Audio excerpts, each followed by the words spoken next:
Oke, baik. Selamat pagi teman-teman yang terkasih. Bertemu kembali dengan pembelajaran pembelajaran pendidikan agama Katolik dan budi pekerti dengan tema yaitu hierarki dan awam. Nah, kalau sebelumnya kita sudah berbicara banyak hal terkait dengan pembelajaran-pembelajaran sebelumnya tentang gereja umat Allah, bahwa gereja itu sekarang kita pahami sebagai sebuah kesatuan umat yang beriman pada Kristus dan diajak untuk menjadi sakramen keselamatan. Itu adalah gereja umat Allah.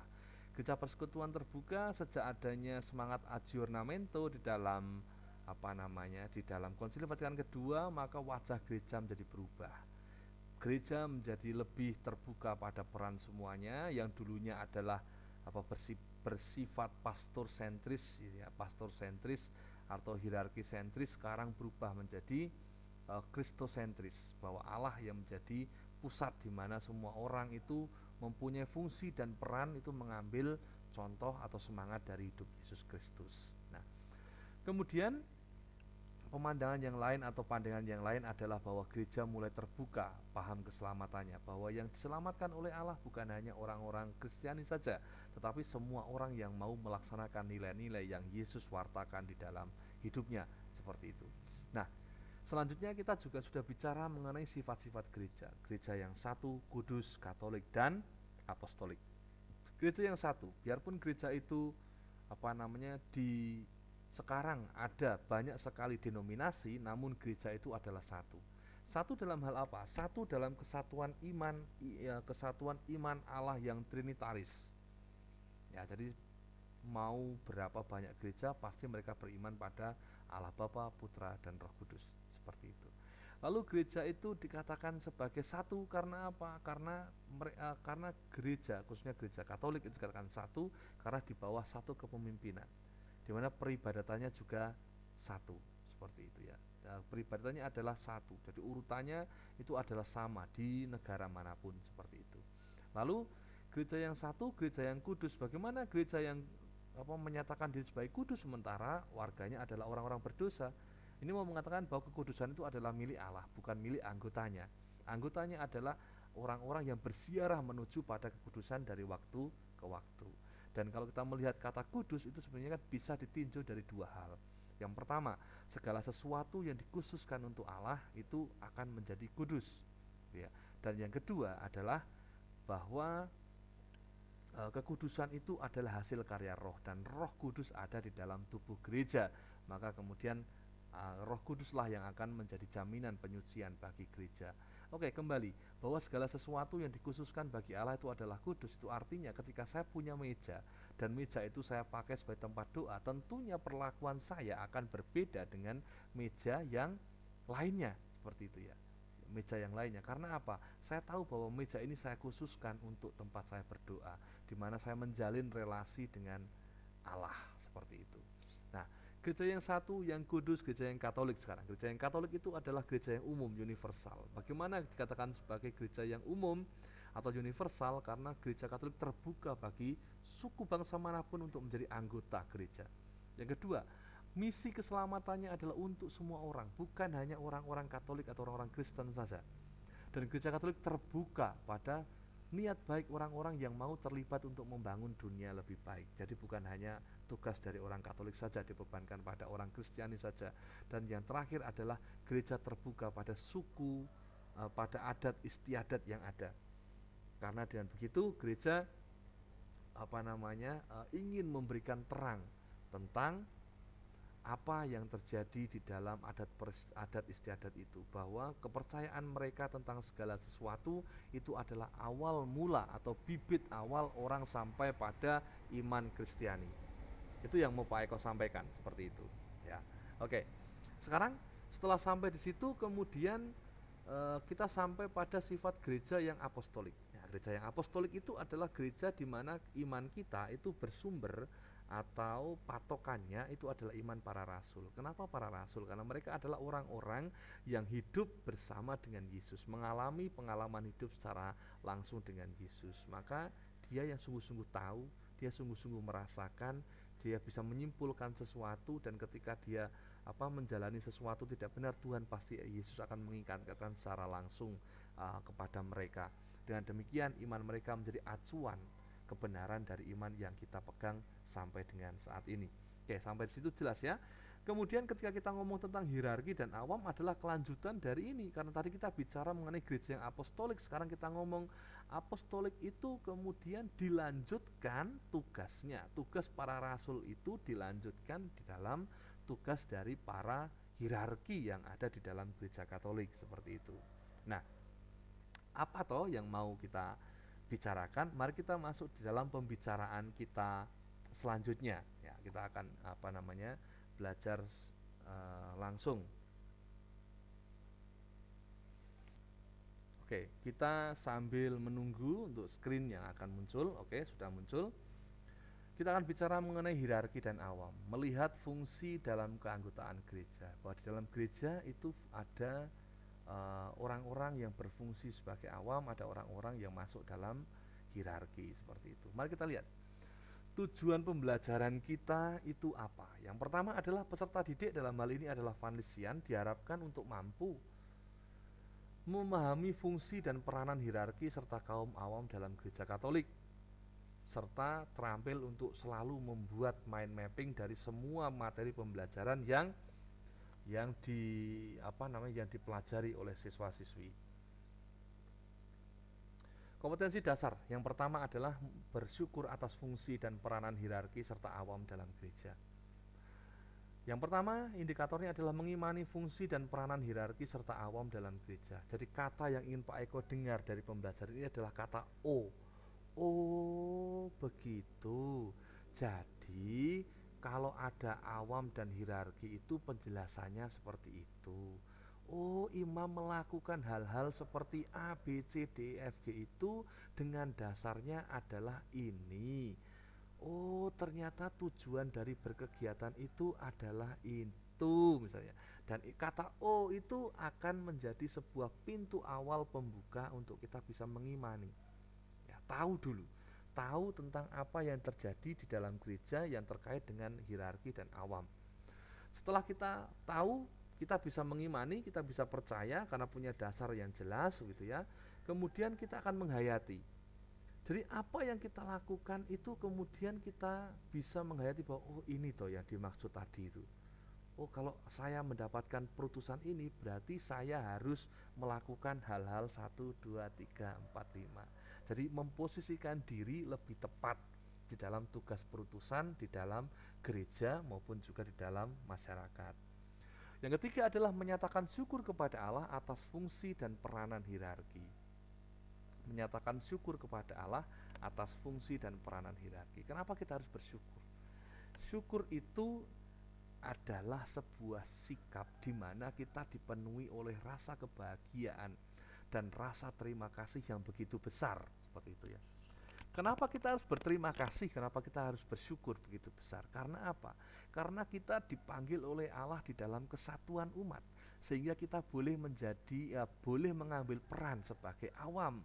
Kita boleh melihat orang berperan sebagai hierarki, di mana bekerja sama semuanya untuk menjadikan dunia lebih baik, untuk menjadikan jemaat menjadi lebih kudus, dan untuk membawa kita sendiri bisa ikut berpartisipasi mengambil peran di dalam hidup menggereja maupun hidup bermasyarakat, seperti itu.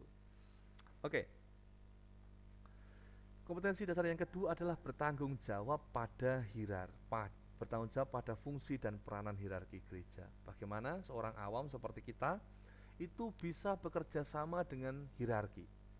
Bagaimana saya bisa menempatkan diri menggunakan segala kemampuan yang saya miliki untuk sebuah pelayanan mendukung pewartaan yang menjadi tugas pokok dari para hierarki, seperti itu. Jadi dengan kita tahu tentang apa itu hierarki, seputar hierarki dan juga awam, maka kita akan bisa mengambil peran yang tepat, yang pas untuk kita bagikan sebagai berkat kepada orang lain. Kemudian kompetensi dari pengetahuan yang akan kita capai apa? Yang pertama adalah kita ingin memahami fungsi dan peranan hierarki serta kaum awam dalam gereja yang akan dipecah dalam beberapa indikator. Yang pertama menjelaskan makna hierarki gereja Katolik. Ya, kita akan tahu hierarki itu apa, berasal dari kata apa, maknanya apa, lalu kemudian kenapa bisa jadi seperti sekarang, seperti itu. Kemudian menjelaskan hubungan hierarki dalam gereja Katolik dengan pesan Injil dari Yohanes bab 21 ayat 15 sampai dengan 19. Kemudian menjelaskan pengertian dasar dan susunan hierarki dalam gereja Katolik, mendeskripsikan corak kepemimpinan di dalam gereja Katolik, bahwa corak kepemimpinan kita itu berbeda dengan kepemimpinan yang ada di dalam dunia. Karena corak kepemimpinan dalam gereja Katolik itu adalah sifatnya melayani. Menyebutkan susunan struktur kepemimpinan, ya kan, nanti akan ada polemik kenapa kardinal tidak masuk di dalam struktur hierarki gitu ya, harusnya kardinal masuk di atas uskup dan sebagainya, nanti akan kita jelaskan. Menjelaskan juga tentang kaum awam itu seperti apa, artinya apa gitu ya, dilihat dari Lumen Gentium artikel 30. Terus kemudian nanti ciri khas kerasulan awam itu seperti apa, lalu hubungannya dengan hierarki itu seperti apa sesungguhnya. Lalu kemudian bagaimana kita menentukan tindakan yang dapat dilakukan oleh kaum awam dalam membangun gereja, lingkungan, dan parokinya. Itu yang akan kita pelajari nantinya. Dan yang terakhir adalah saya mengharapkan semua orang yang belajar melalui video ini, terutama anak-anak Vanlit, untuk bisa memetakan. Memetakan apa? Untuk bisa memetakan tentang materi yang sudah kita pelajari, bahkan menghubung-hubungkan. Karena sebuah kecerdasan itu, teman-teman, sebetulnya salah satunya adalah kemampuan untuk menghubungkan teori A dengan teori B. Bagaimana mengkaitkan ide A dengan ide B, jadi menjadi sebuah susunan gagasan yang rapi dan benar. Itu adalah salah satu sebuah kecerdasan juga yang harus dimiliki oleh anak-anak milenial zaman sekarang. Maka dari itu Pak Eko selalu menuntut untuk orang-orang yang belajar dengan video ini untuk juga membuat mind mapping tentang pemahaman ini. Nah, kita ngomong tentang hierarki dan awam sekarang. Dalam gambar ini teman-teman bisa melihat ada hierarki yang dihadirkan dalam simbol seorang pastor. Ini adalah teman saya, dia adalah gembala kami gitu ya. Ini adalah Romo Siprianus Semakur SSCC. Dua hati gambarannya di sini ya, hati Kudus Yesus dan hati tersuci Maria. Dan ini ada dua hati juga, hati saya dan juga istri saya, seperti itu. Di sini ada hati Tuhan yang menyatukan kami, seperti itu. Hierarki adalah dia, Romo, yang diwakili oleh Romo hadir di dalam paroki.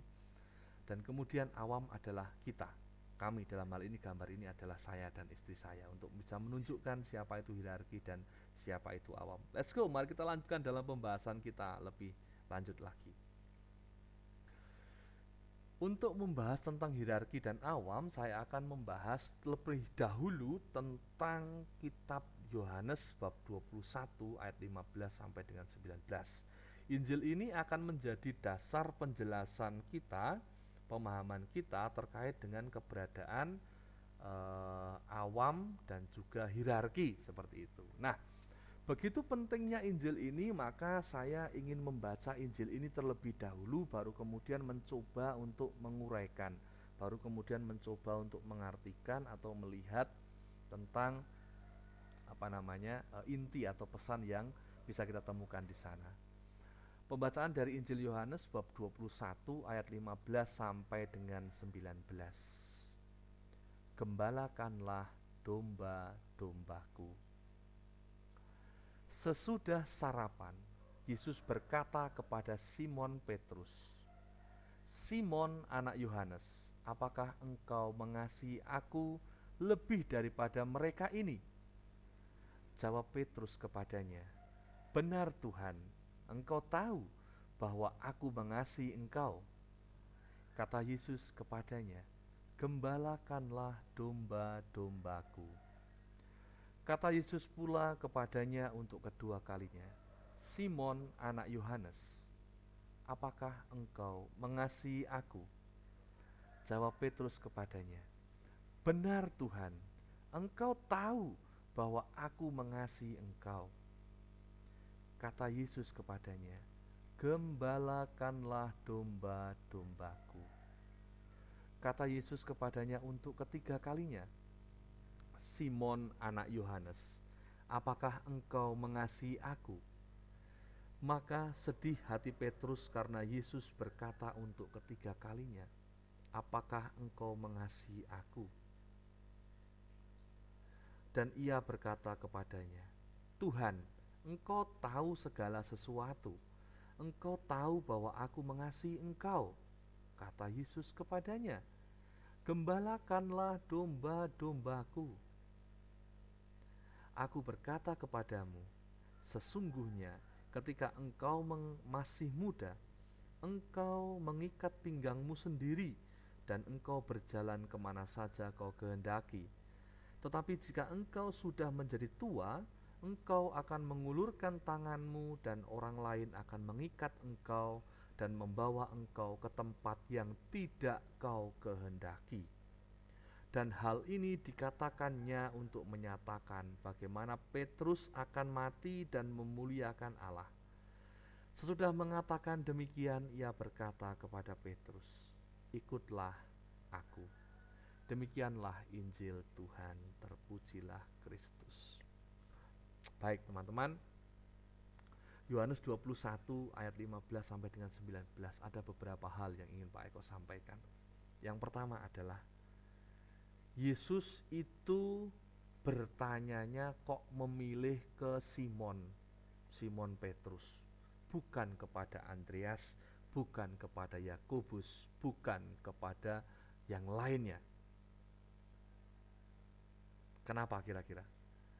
Tentunya Yesus punya rencana khusus mengapa dia bertanya kepada Petrus dan menyiapkan Petrus untuk bisa menjawab pertanyaan yang dia berikan.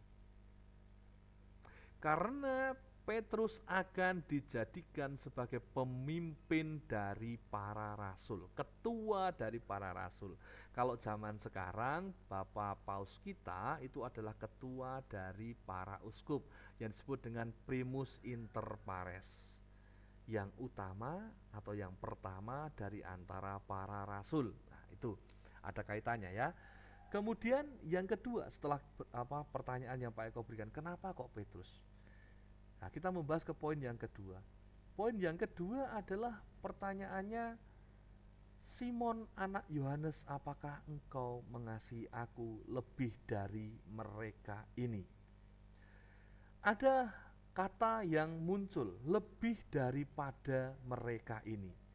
Jadi Yesus itu ingin mengajak ingin mengajak Petrus untuk melihat ke dalam dirinya, apakah betul-betul dia itu punya takaran cinta yang lebih daripada yang lain. Ini pertanyaannya. Maka kemudian ada kata lebih daripada mereka ini. Tentunya mungkin Yesus melihat bahwa si A itu mencintai Tuhan, tetapi dia masih berat dengan keluarganya, dia masih berat dengan orang tuanya, mungkin dia berat dengan kekayaannya dan sebagainya. Maka Petrus bertanya, "Apakah kamu lebih mencintai aku daripada mereka ini?" Itu poin yang kedua. Poin yang ketiga adalah pertanyaan Yesus selalu dikatakan dengan Simon anak Yohanes. Yesus memanggil secara personal kepada Simon, identitasnya disebut secara jelas, Simon anak Yohanes, karena ada Simon yang lain tentunya. Ada Petrus yang lain, gitu ya. Tetapi Simon anak Yohanes mau menunjukkan identitas yang jelas yang dituju oleh Yesus, dan kata anak Yohanes ini juga bisa menunjukkan pada latar belakang yang dimiliki oleh Petrus, bahwa dia adalah anak Yohanes, bahwa dia adalah saudara dari Yakobus dan sebagainya. Maka itu akan menjadi sebuah pertanda bagi kita semua bahwa mengikuti Yesus, mengikuti Tuhan, itu Tuhan ingin mengambil seluruh diri kita. Jadi dari apa yang sudah kita alami terlebih dahulu, latar belakang kita, itu akan menjadi sebuah kekayaan bagi kita untuk bisa memberikan pelayanan kepada orang-orang yang Tuhan berikan kepada kita. Poin selanjutnya adalah tentang kenapa kok Tuhan Yesus itu bertanya kepada Petrus sebanyak 3 kali. Nah, Pak Eko mau mengatakan, sesuatu hal jika itu diulang-ulang oleh seorang pembicara, jika itu diulang-ulang oleh seorang guru, artinya bahwa pembicara itu atau guru itu memberikan sebuah penekanan penting pada bagian itu. Ya. Dengan demikian, ketika pertanyaannya yang sama, bahkan sama ya teman-teman, itu diulang sebanyak 3 kali, itu mau mengandalkan ada sesuatu hal yang penting yang perlu digarisbawahi di sana. Dan pertanyaannya kurang lebih sama. Apakah engkau mencintai aku? Maka pertanyaan pertama ini diberikan kepada Petrus dan Petrus menjawab dengan begitu cepat. Benar Tuhan, engkau tahu bahwa aku mengasihi engkau. Dan jawaban tegas Petrus dan cepat ini, itu Tuhan tahu bahwa itu tidak berasal dari pemahaman yang lebih dalam. Jadi masih asal bunyi saja. Bener Gusti, aku tresno panjenengan.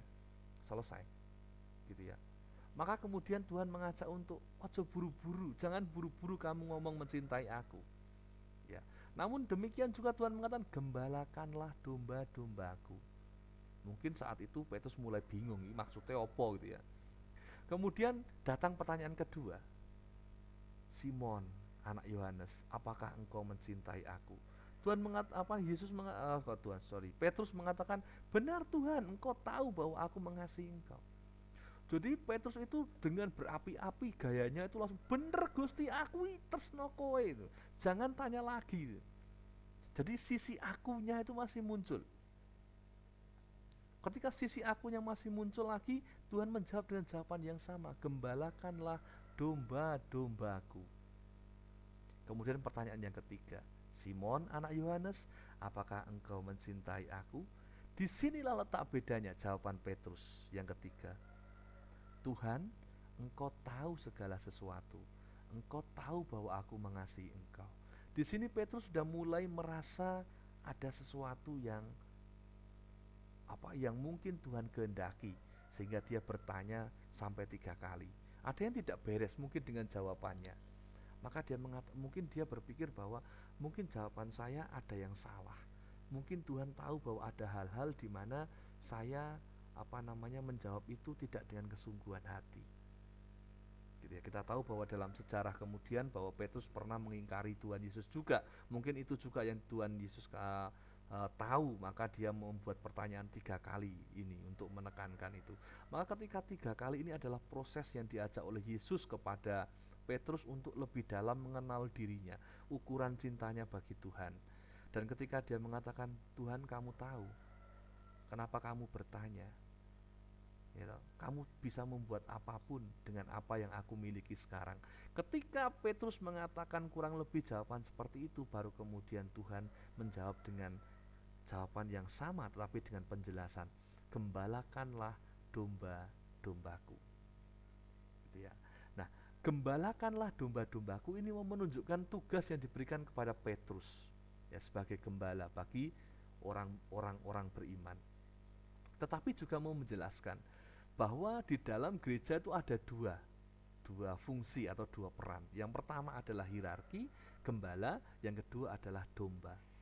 Maksudnya apa? Begini, hierarki itu diwakili oleh Petrus dalam hal ini dan juga para rasul, sedangkan gembala itu adalah awam atau umat. Maka kita belajar tentang hierarki dan awam, gembala dan juga domba. Dombanya adalah umat. Ini adalah dasar dari pembelajaran kita. Nah, poin selanjutnya, ketika kemudian Petrus itu sudah menunjukkan cintanya, menjawab yang ketiga kalinya dan mengizinkan peran serta Allah untuk menilik, untuk melihat kelayakan dirinya, kemudian Tuhan mengatakan hal yang sama, gembalakanlah domba-dombaku. Kemudian Tuhan menunjukkan tentang apa? Tentang konsekuensi akibat dari ketika Petrus itu memilih untuk mencintai Yesus. Akibatnya apa? Ketika kamu masih muda, kamu akan mengikat pinggangmu dan pergi kemanapun engkau suka. Tetapi ketika kamu sudah menjadi tua, orang lain akan kamu akan mengulurkan tanganmu dan kemudian orang lain akan membawa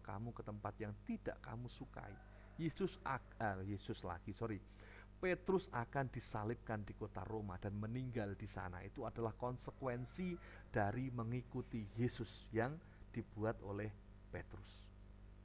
Dan ketika kemudian Yesus tahu kesungguhan hati Petrus untuk ada bersama dia dan mencintai dia, maka dia mengatakan, mari ikutlah aku. Ikutlah aku adalah sebuah ajakan kepada Petrus untuk satu, dia mengikuti Yesus, melanjutkan tugas perutusan nantinya ketika dia sudah diangkat ke surga. Yang kedua adalah Petrus diminta untuk meneladan hidup Yesus sendiri. Ya, diajak untuk meneladan hidup Yesus sendiri, menjadi seorang utusan, menjadi duta untuk kabar sukacita, tetapi juga menjadi pribadi yang kudus. Oke, sampai di sini saya berharap tidak ada pertanyaan. Kita break sebentar.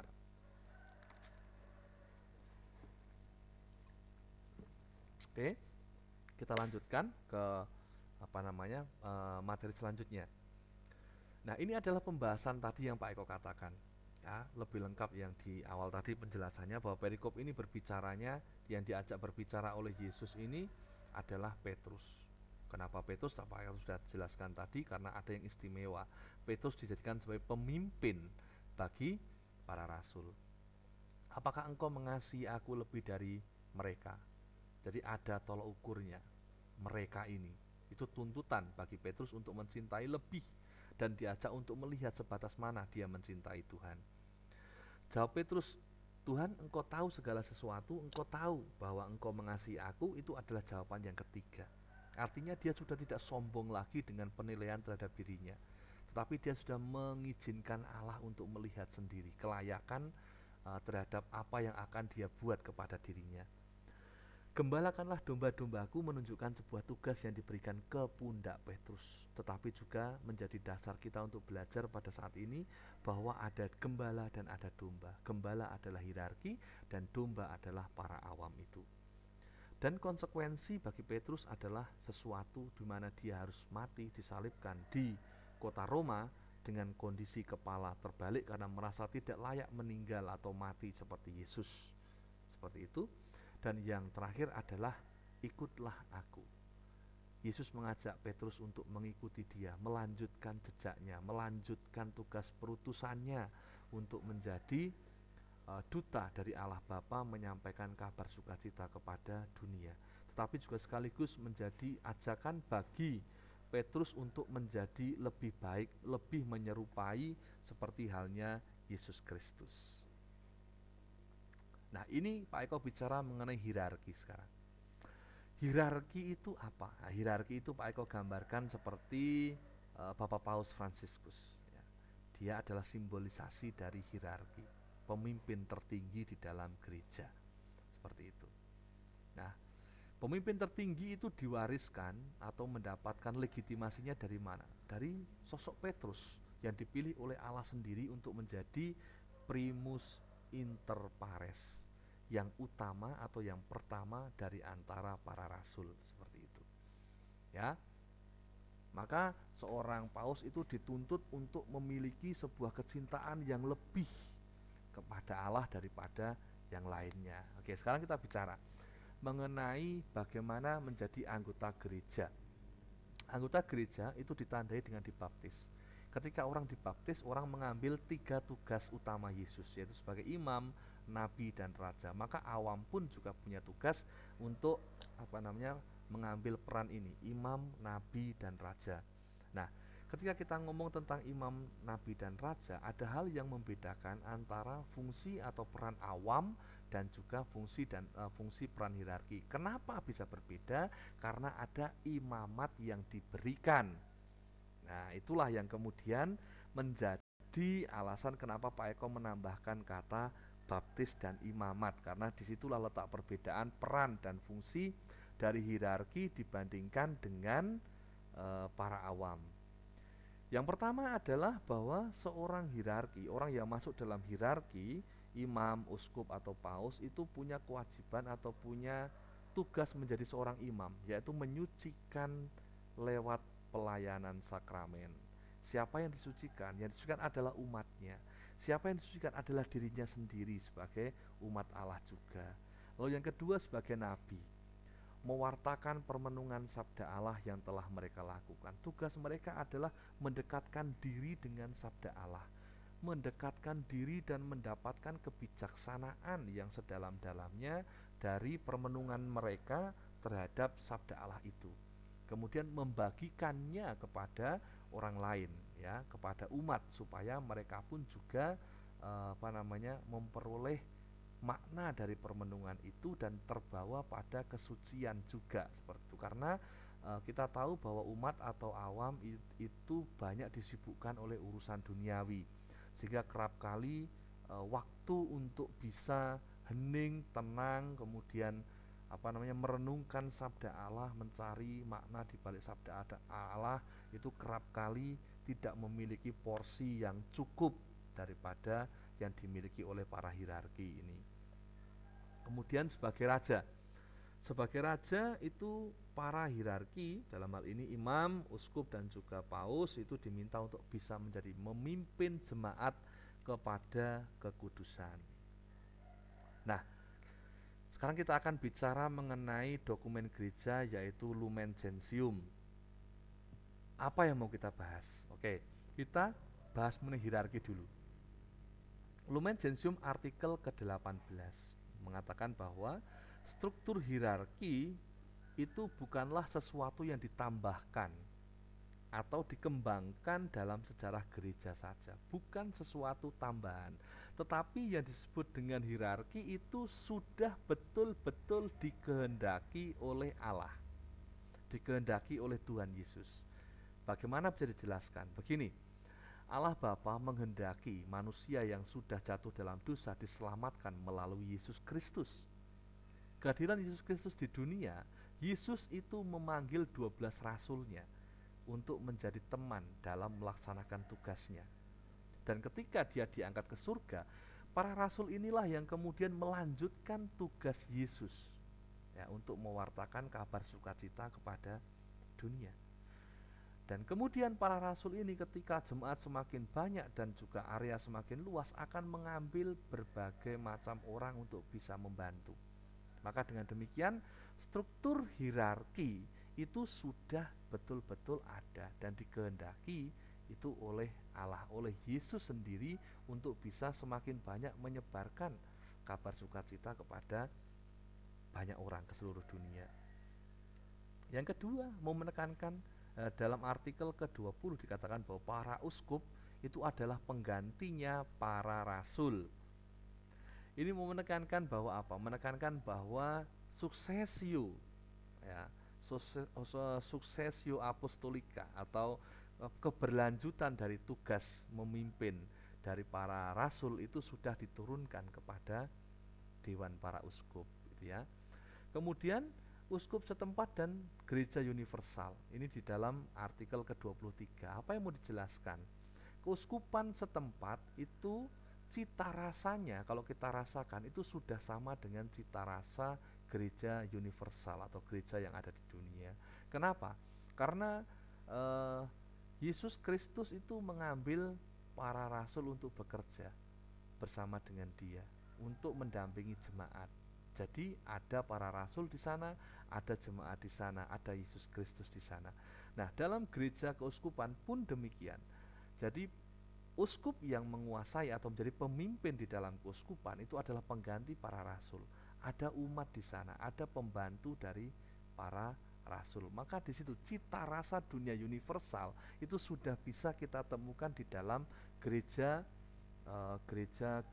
setempat atau gereja lokal atau gereja keuskupan. Tentunya ini agak sedikit berbeda, ya, karena zaman dulu kan masih sedikit pengikut gereja, areanya juga kecil, sehingga beberapa orang saja atau para rasul sendiri bisa untuk menyelesaikan tugas perutusan itu. Kemudian artikel ke-25 mengatakan bahwa tugas mereka para hierarki itu adalah mengajar cara hidup yang benar, menafsirkan kitab suci dan sebagainya. Kemudian yang ke-26 adalah menguduskan. Bagaimana para hierarki ini menuntun umatnya sampai pada kekudusan dengan pengajarannya, dengan contoh hidupnya yang real. Dan yang ke-27, artikel ke-27 itu menunjukkan tugas menggembalakan. Menggembalakan berarti adalah peduli pada kehidupan keseharian domba-dombanya. Nah, ini tugas yang harus dibangun, yang harus dilakukan oleh para gembala, para hierarki kita. Kemudian artikel ke-28 dan 29 itu mau menjelaskan tentang petugas-petugas yang membantu tugas para uskup. Seperti ada imam dan ada diakon. Diakon ini tidak sama dengan prodiakon ya. Kalau prodiakon itu menikah, kalau diakon tidak menikah gitu ya. Nah, bedanya apa nanti di slide selanjutnya akan Pak Eko jelaskan seperti itu. Pengertian dan dasar kepemimpinan hierarki. Hierarki dalam bahasa Yunani itu berasal dari kata hierarki yang artinya adalah asal usul suci atau tata susunan. Tata susunan. Baik. Dua makna ini berarti kan masuk ya. Masuk dari penjelasan Pak Eko tadi. Masuk Pak Eko gitu kan. Nah, asal usul suci itu bagaimana maksudnya? Maksudnya adalah bahwa hierarki dalam gereja Katolik itu sudah dikehendaki oleh Allah. Maka asal usulnya adalah suci. Lalu kemudian selain itu mereka itu dikehendaki oleh Tuhan, dikehendaki oleh Allah untuk membawa umatnya kepada kesucian. Dan orang-orang yang ada di dalamnya dalam artian adalah di dalam hierarki, itu memang disucikan atau dikhususkan untuk Allah. Jadi ada tiga hal kalau kita mau ngomong tentang asal usul suci itu. Ya, tujuan mereka adalah untuk menyucikan. Asal usul mereka itu berasal dari Allah sendiri gitu ya. Dan apalagi tadi Pak Eko sudah mengatakan asal usulnya adalah dari Allah sendiri yang menghendaki adanya itu. Jadi mereka juga disiapkan. Nah, itu tadi yang Pak Eko lupa. Mereka disiapkan secara khusus, dipilih secara khusus untuk disucikan, maka dia menjadi khusus, suci, sehingga dia punya tugas untuk membawa orang lain kepada kesucian. Nah, itu ya. Lalu kemudian tata susunan. Kalau ngomong tentang tata susunan berarti ada hierarki dari atas ke bawah, ada struktur dari atas ke bawah atau bawah ke atas. Nah, paus atau kekuasaan tertinggi itu ada di dalam kolegial para uskup, di mana paus sebagai ketuanya, kemudian ada uskup, kemudian ada imam, kemudian ada diakon. Itu adalah hierarki. Nah, pertanyaannya di mana itu kardinal berada? Kenapa kok dia tidak ada di dalam struktur hierarki? Nah, nanti Pak Eko akan jelaskan kemudian. Nah, hieros itu artinya jabatan dan arkos itu jabatan, artinya adalah suci. Maka hieros dan arkos itu menjadi hierarki, artinya jabatan suci atau disebut dengan hierarki. Karena orang yang mendapatkan jabatan karena mendapat penyucian dari tahbisan. Salah satu penjelasannya. Tapi kalau kita mau ngomong lebih jauh lagi ada tiga unsur yang Pak Eko jelaskan tadi. Nah, yang ketiga adalah bahwa pemilihan hierarki gereja itu merupakan kehendak Allah. Jadi Allah sudah memilih orang-orang tertentu untuk dijadikan sebagai gembala-gembala bagi jemaatnya, untuk menjadi penuai-penuai bagi panenan yang sudah disebarkan benih-benih sebelumnya. Nah, sampai di sini semoga tidak ada pertanyaan ya. Pak Eko akan lanjutkan tentang sejarah dari hierarki. Sejarah hierarki dimulai dari zaman para rasul atau disebut dengan apostolos. Para rasul itu ada 12 ya. Ada 12. Dipilih oleh Yesus secara langsung. Dari antara 12 ini dipilih satu orang saja yaitu Petrus sebagai pemimpinnya, sebagai ketuanya. Dan disebut dengan kata primus inter pares. Yang pertama dari antara para rasul. Yang pertama dari antara para rasul. Sudah zaman para rasul ya, sudah para rasul itu selesai atau mereka sudah tua, sudah pada meninggal atau sudah habis, kemudian tugas atau kelanjutan suksesio apostolika atau kepemimpinan jabatan ini dilanjutkan, tetapi menggunakan istilah-istilah yang bermacam-macam. Ada yang menggunakan penatua, ada yang menyebut dengan kata rasul, ada yang menyebut dengan nabi, pemberita Injil, kemudian gembala, pengajar, episkopos dan diakonat. Ada berbagai macam istilah gitu ya. yang tujuannya semuanya adalah untuk maintenance atau untuk melanjutkan tugas perutusan dari para rasul terhadap jemaatnya. Nah, bukti nyatanya adalah bahwa di dalam gereja Santo Ignatius Antioquia, dalam sebuah dokumen ditemukan bahwa di sana ada struktur penilik, penatua, dan pelayanan. Ya, disebut dengan episkopos, presbiterus, dan diakonos, seperti itu. Nah, dengan demikian kita menjadi paham bahwa pewartaan itu adalah tugas pokok dari hierarki. Nah, kalau kayak Pak Eko, guru agama, teman-teman yang bersaksi, itu adalah kita mengambil bagian dalam tugas Yesus Kristus untuk mewartakan juga. Kita membantu para imam untuk bersaksi tentang kebaikan Allah dalam diri kita dan Allah yang adalah cinta itu. Kemudian kita menjadi paham sekarang bahwa hierarki itu sekarang diteruskan dan ada sampai dengan sekarang, bahwa yang dikehendaki Allah dari para rasul itu sekarang terjaga tugasnya sampai dengan sekarang. Dan bahasanya bukan lagi episkopos, presbiterus, dan diakonos, tetapi dalam gereja Katolik lebih akrab disebut dengan paus, uskup, imam, dan diakon, gitu ya. Atau mungkin bahasa yang kalau nanti sesuai dengan materi kalian akan lebih mudah mengingatnya adalah kolegial para uskup dengan paus sebagai pemimpinnya, uskup, imam, dan diakon. Nah, hierarki yang sekarang itu melanjutkan apa yang sudah Yesus mulai terlebih dahulu. Ini adalah bentuk kelanjutan, ya, regenerasi bahasanya kalau zaman sekarang mungkin, ya, regenerasi. Oke, inilah susunan hierarki. Kalau ditanya susunan hierarki gereja Katolik adalah dewan para uskup dengan paus sebagai ketuanya, uskup yang ada di bawahnya, kemudian imam dan juga diakon. Yuk kita lihat satu persatu. Nah, tugasnya. Dewan para uskup itu siapa? Nah, dimulai dulu. Dewan para uskup dengan paus sebagai kepalanya adalah kumpulan dari para uskup yang ada di dunia, yang kemudian di situ ada paus sebagai pemimpinnya. Bagaimana mau menjelaskan ini? Mau menjelaskan bahwa ini adalah berawal dari 12 orang murid yang dipilih dan dikhususkan, gitu ya.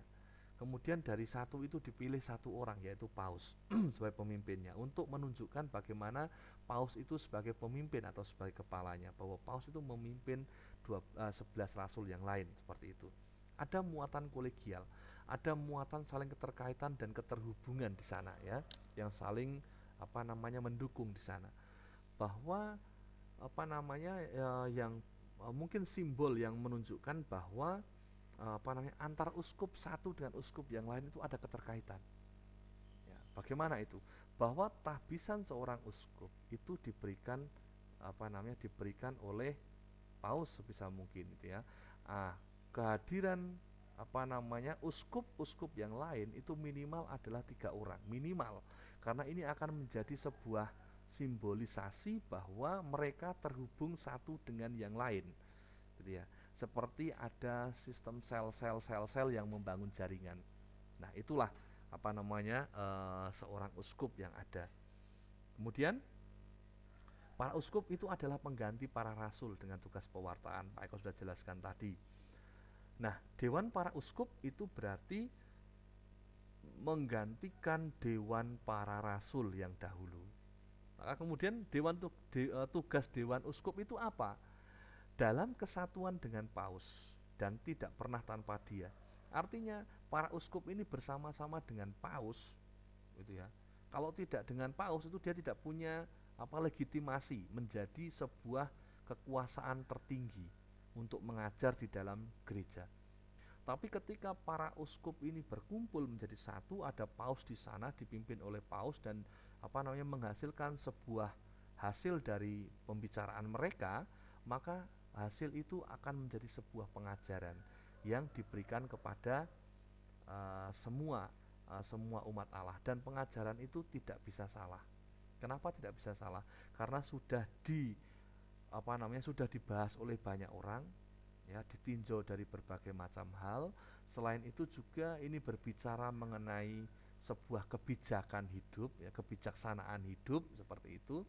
Lalu yang jelas bahwa para uskup ini tidak terikat pada unsur-unsur duniawi. Jadi dia mencoba untuk betul-betul secara utuh memposisikan diri menjadi nabi yang mewarta kepada dunia, seperti itu ya. Nah, sekarang paus. Paus itu adalah ketua dewan pimpinan gereja. Dia adalah pengganti atau penerus tugas dari Rasul Petrus yang merupakan sumber dan dasar kesatuan yang kelihatan dari kesatuan gereja. Kenapa? Karena dengan adanya pemimpin tertinggi, maka untuk pengorganisasian segala sesuatunya itu menjadi lebih mudah. Bahwa yang namanya paus itu adalah uskup Roma, maka disebut dengan primat primacy, paus sebagai uskup yang utama. Paus itu sebagai uskup yang utama, memperoleh tempat yang utama. Kemudian paus itu adalah pemimpin gereja yang tertinggi. Nah, sekarang uskup. Nah, yang disebut dengan paus itu ya uskup gitu ya. Tetapi uskup yang dipilih bersama-sama, dan uskup yang terpilih itu disebut dengan paus, dan dia menjadi uskup di Roma. Dengan demikian kita menjadi tahu atau menjadi paham bahwa paus itu juga seorang uskup. Maka Pak Eko katakan di awal tadi ya, kalau kamu mau jadi paus itu kamu harus jadi uskup dulu. Kalau kamu menjadi uskup, kemudian ya kalau kamu ingin menjadi uskup, kamu jadi imam dulu. Kalau kamu ingin menjadi imam, kamu harus jadi anggota gereja dulu. Kan seperti itu ya urutannya. Nah, LG Lumen Gentium artikel 23 ini mau mengatakan tentang uskup itu adalah simbol kesatuan kelihatan dari gereja, karena dia adalah pemimpin yang menyatukan umatnya, pemegang kekuasaan gereja lokal atau keuskupan.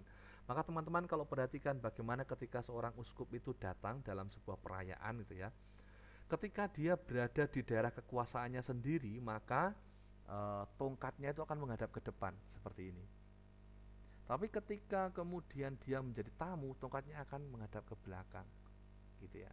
Ini adalah sebuah simbolisasi juga bahwa dia ada di situ sebagai pemimpin, atau dia di situ di dalam kolegial untuk saling mendukung sesama uskup.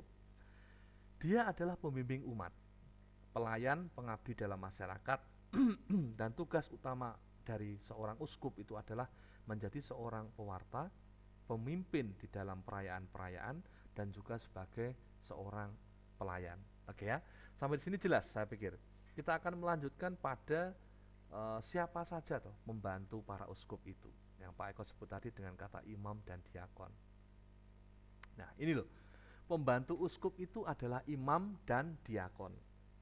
Kita lihat dari Lumen Gentium artikel ke-28, pembantu uskup adalah imam dan diakon. Sudah dinyatakan dalam dokumen gereja secara resmi. Yang kedua, dari dokumen Presbyter Ordinis. Tugas dari pembantu uskup itu apa? Ya kurang lebih seperti para uskup, yaitu mewartakan Injil, menggembalakan umat, dan mereka ditahbiskan secara khusus untuk sebuah pelayanan seperti itu. Pak, yang diakon tadi katanya nggak ditahbiskan secara ditahbiskan menjadi seorang imam, tetapi dia dilantik, mungkin bahasanya dilantik atau ditahbiskan kecil lah mungkin kalau dalam pemahaman kita, menjadi seorang diakon. Nah mungkin teman-teman tahu bahwa ketika dalam sebuah formasio atau pendidikan imam itu dari frater, kemudian frater top gitu ya, kemudian frater top, kemudian dia belajar teologi, setelah teologi dia akan diakon gitu ya, kemudian setelah diakon dia akan ditahbiskan sebagai imam. Ada orang yang memilih untuk berhenti di dalam stage sebagai diakon, tidak mau melanjutkan ke dalam ke dalam stage sebagai imam atau mendapatkan imamatnya. Sebagai imam dia akan menjadi wakil uskup di dalam gerejanya, ya, sebagai wakil uskup. Dia akan membantu uskup. Sebagai pembantu uskup, maka seorang imam wajib bagaimana menjalankan reksa pastoral keuskupan bisa terjadi di daerahnya atau di parokinya. Reksa pastoral itu apa? Reksa pastoral itu adalah program kerja uskup, gampangannya begitu. Ya. Tugas dari imam itu sama seperti uskup, menjadi gembala, menjadi pengajar, dan juga menguduskan, seperti itu.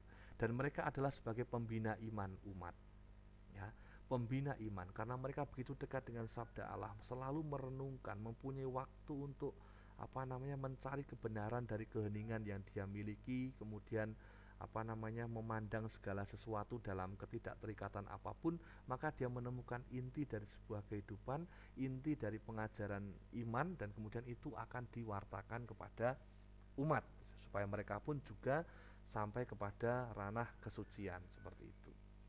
Nah, diakon. Diakon itu masuk dalam susunan hierarki dalam gereja Katolik seperti itu. Tugasnya apa? Nah, ini tugasnya.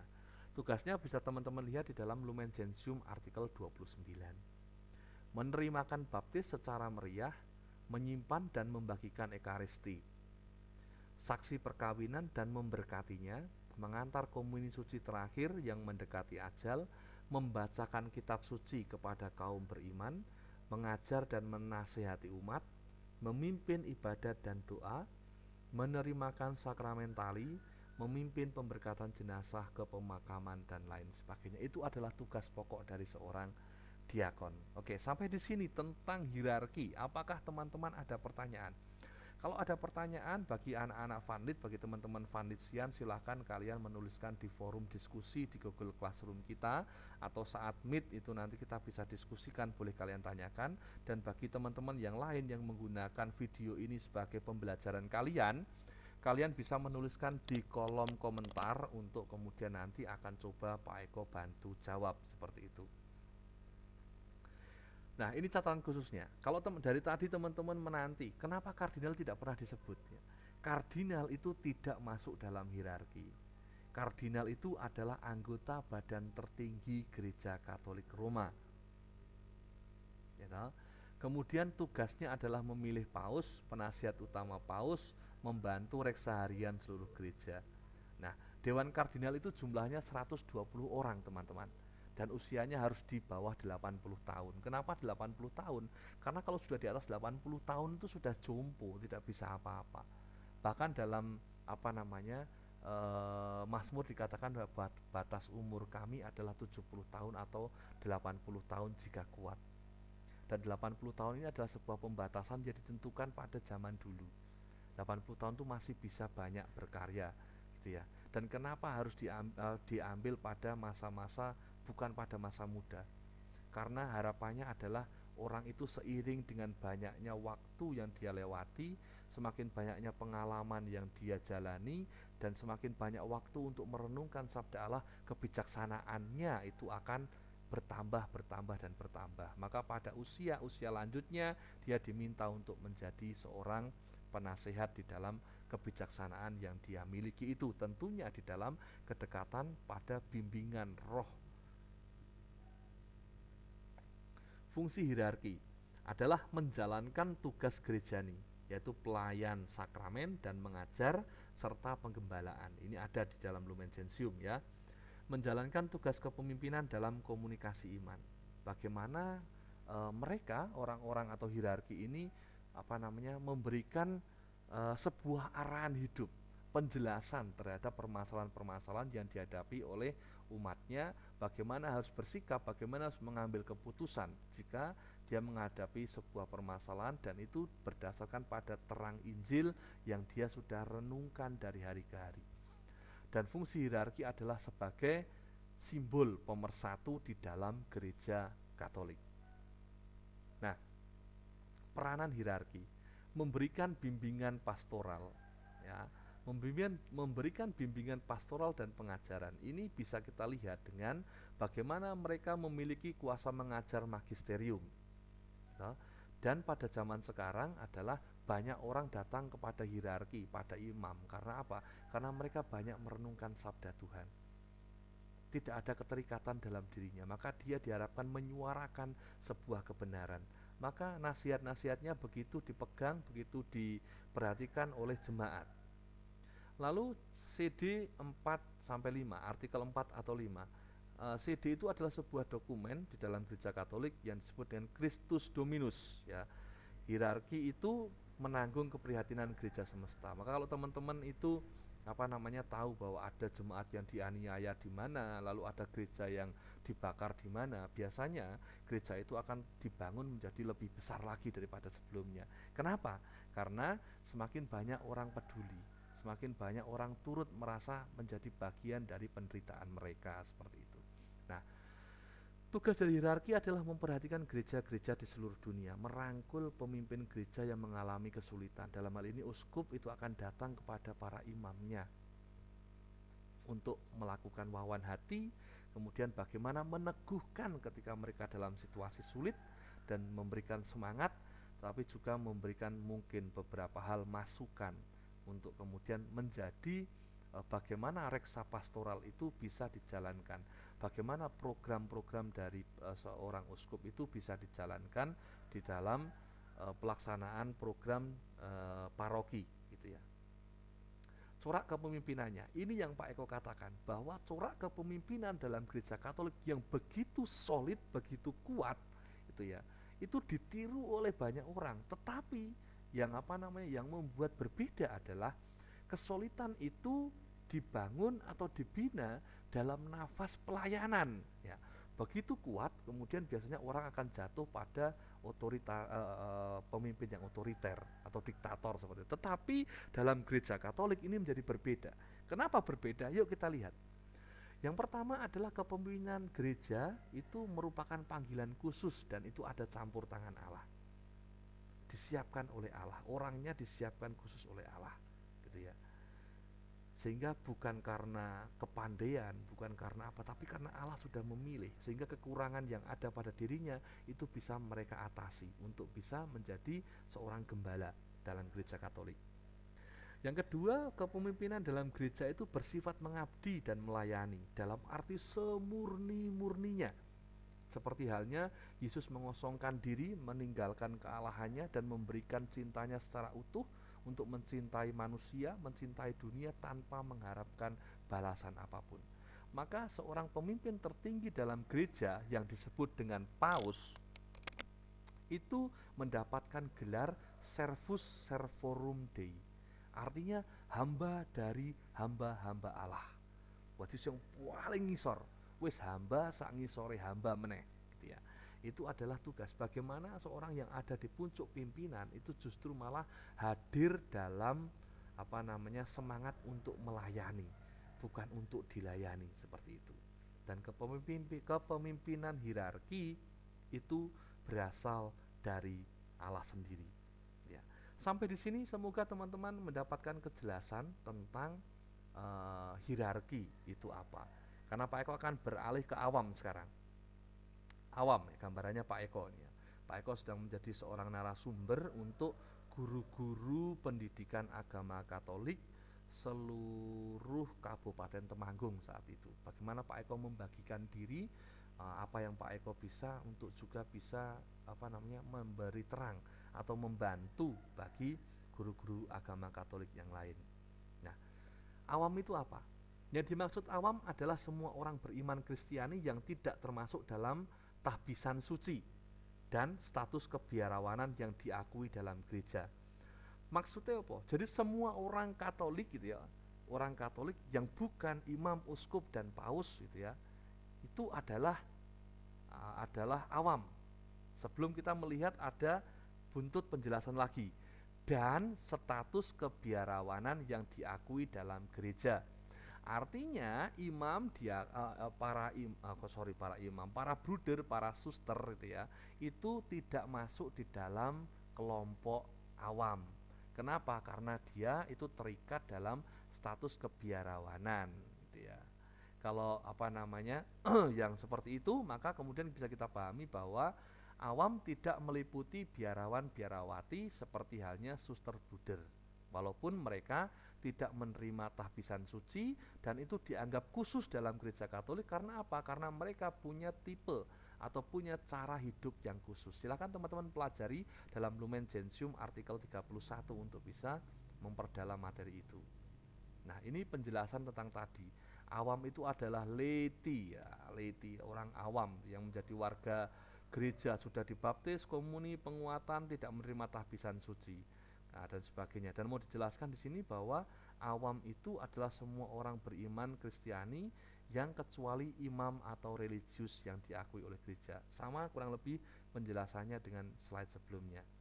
Nah, peran kaum muda dalam gereja Katolik. Ini yang mau Pak Eko sampaikan.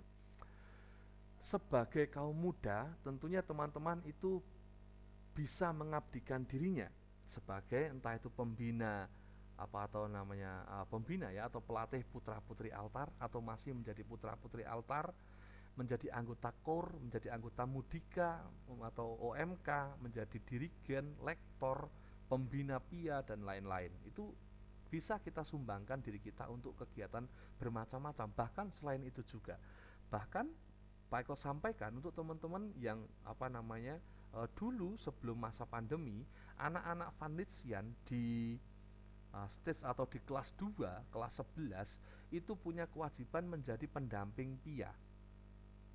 Maksudnya bagaimana? Maksudnya adalah mereka diutus ke paroki-paroki, mereka disiapkan terlebih dahulu untuk membantu penyelenggaraan pendidikan iman anak, pendampingan iman anak di sana. Dan itu luar biasa, adalah bagian dari merasul yang Romo Vanlit berikan dan coba dihidupi oleh anak-anak Vanlit seperti itu, untuk mewartakan kabar sukacita kepada anak-anak. Nah, ada hal menarik yang pernah Pak Eko temukan di sana. Pak Eko suatu ketika harus mendampingi sebuah kelompok ya, sebuah kelompok dari anak-anak Vanlit yang mendampingi di daerah atas sana. Ketep masih ke sana lagi, daerah Wonolelo. Saat itu perjalanan untuk sampai ke sana itu biasanya menghabiskan waktu lebih dari 1 jam dari SMA Vanlit. Dan biayanya juga tidak murah. Satu kali perjalanan itu bisa mencapai 100.000 lebih. Maka biasanya mereka bareng-bareng beberapa kelompok itu menyewa angkot untuk sekalian. Nah, mereka yang paling akhir tujuannya. Nah, dari itu ada 3 atau 4 anak yang mendampingi di daerah situ, di daerah Wonolelo. Yang menjadi sangat menarik bagi Pak Eko itu apa? Yang menjadi sangat menarik adalah bahwa anak-anak yang hadir 4 orang tadi merelakan diri dengan finansial mereka sendiri, ya, dengan finansial mereka sendiri, mereka mencoba untuk melayani Tuhan dengan uangnya itu. Tidak ada pembiayaan dari Vanlit sekolah saat untuk mereka. Mereka mencoba mengatur sendiri sebagai bentuk pengorbanan mereka. Mereka mengajar di sana, jumlahnya 3 atau 4 orang, dan saat itu teman-teman, anak-anak yang datang itu hanya 2 orang. Dan ternyata saya tanya di sana paling banyak berapa? Paling banyak 4 orang, Pak.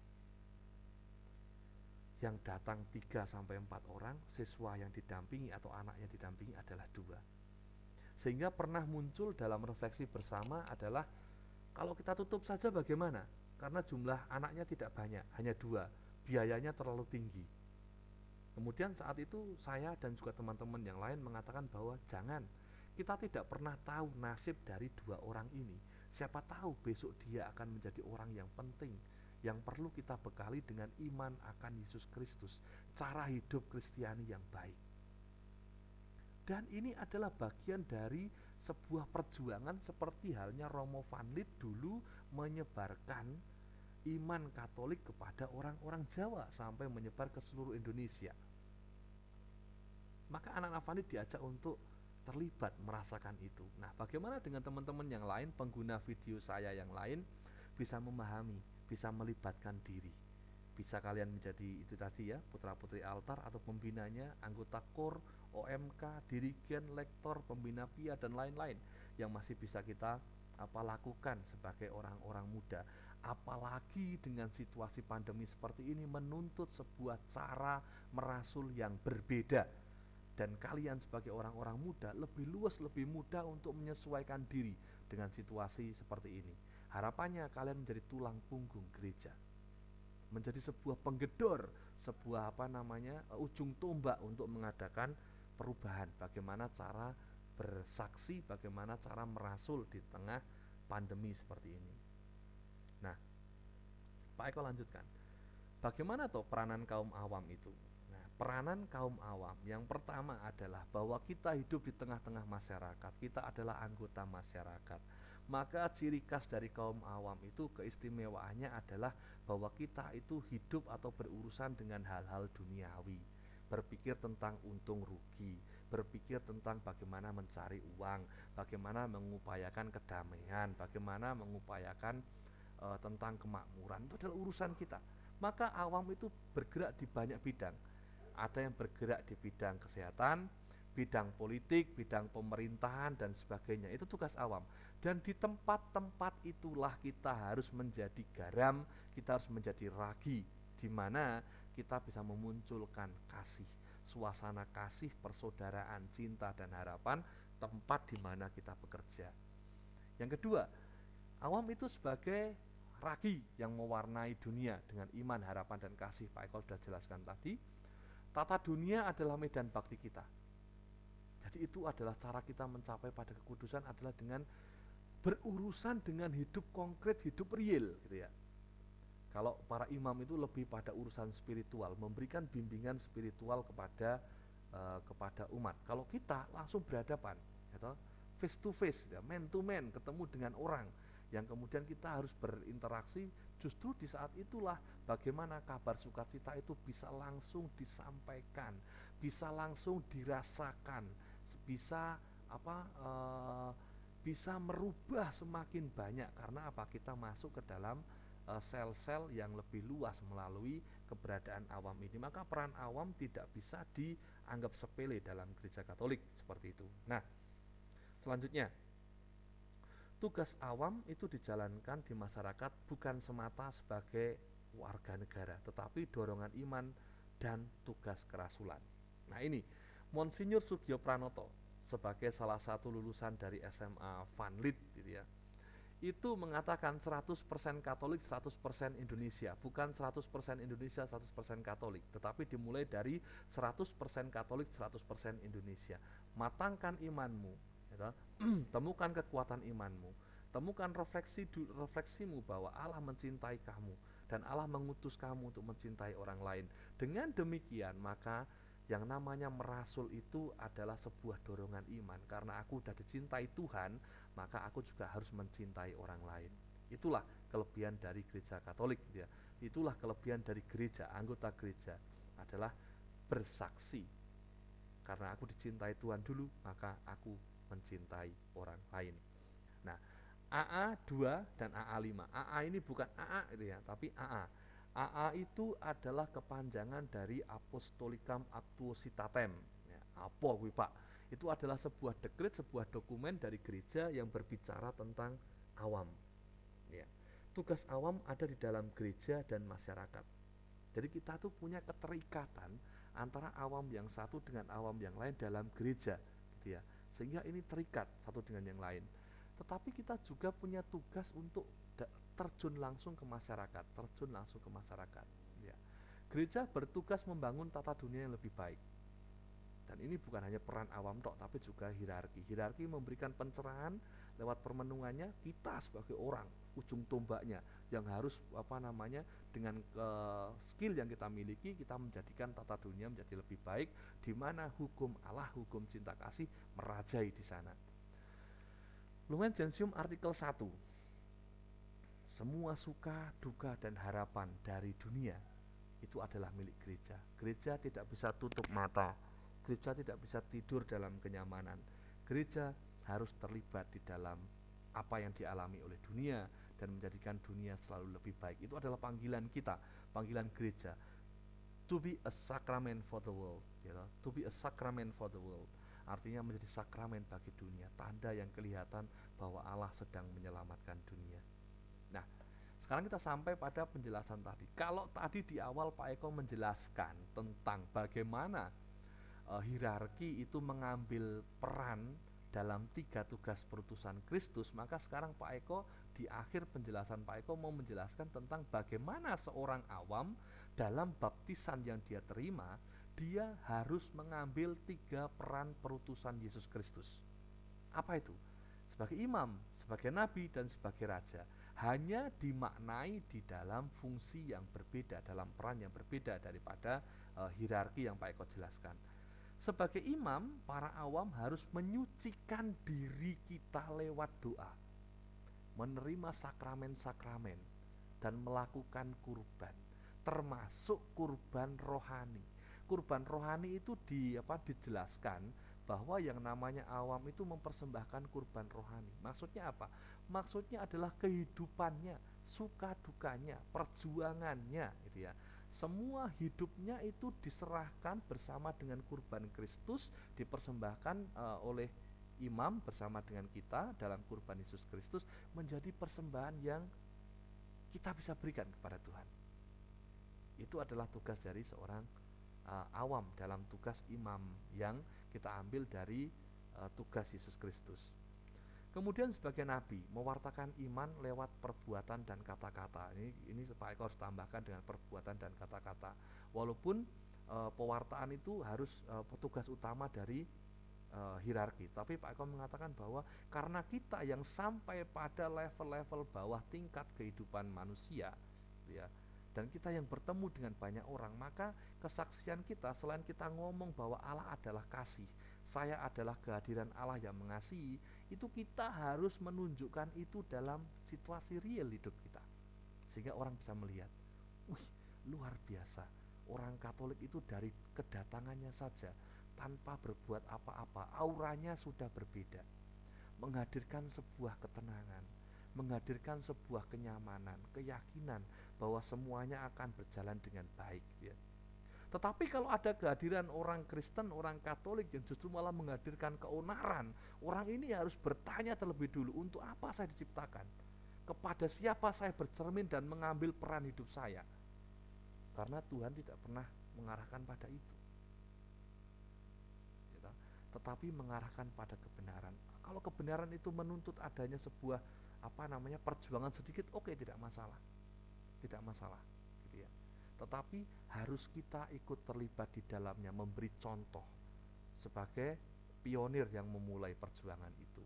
Sebagai raja, memimpin diri kita dan juga sesama untuk mengalahkan dosa, Ini penting. Karena apa? Sebagai raja yang punya kekuasaan memimpin, itu lebih diarahkan memimpin diri dulu. Bagaimana saya mengalahkan egoku, mengalahkan diriku untuk mengalahkan segala dosa-dosa dalam diriku, kemudian saya bisa membantu temanku untuk saudara-saudaraku untuk sampai pada kesucian juga. Oke, sampai di sini harapan Pak Eko tidak ada pertanyaan ya, sehingga kita sampai pada penghujung materi ya, yang mau Pak Eko katakan bahwa gereja kita itu terdiri dari hierarki dan awam, punya kesetaraan, kesederajatan. Hanya fungsi dan perannya yang berbeda. Yang satu berkutat di bidang spiritual, para hierarki ini spiritual, mengajari, membimbing, gitu, memberikan penerangan kepada kita. Kita mendapatkan bimbingan dari mereka, kemudian kita yang lari ke spot-spot terkecil dalam kehidupan untuk mewartakan tentang Allah adalah kasih, dan kehadiranmu adalah menjadi kasih satu dengan yang lain, sampai dengan itu. Oke, sampai di sini harapan Pak Eko ada sedikit pencerahan, pemahaman tentang siapa itu awam, siapa itu hierarki, dan juga perannya, sehingga kita sebagai anggota gereja bisa memposisikan diri ya. Kita bisa memposisikan diri kita untuk mengambil peran yang tepat. Saya sebagai awam atau saya sebagai hierarki bisa menjadi peran yang pas di dalam pelaksanaan tugas kita, dan tidak ada perbedaan yang membuat satu lebih tinggi atau satu lebih rendah, seperti itu. Semoga perjumpaan kita bisa membantu memberikan terang bagi semua yang mengalami mungkin ada pertanyaan terkait dengan video ini. Silahkan tuliskan di kolom komentar yang nanti akan Pak Eko balas juga, begitu. Terima kasih dan semoga teman-teman tetap bahagia. Salam kedamaian untuk kita semua, dan mari kita bagikan damai kepada orang-orang di sekitar kita. Terima kasih.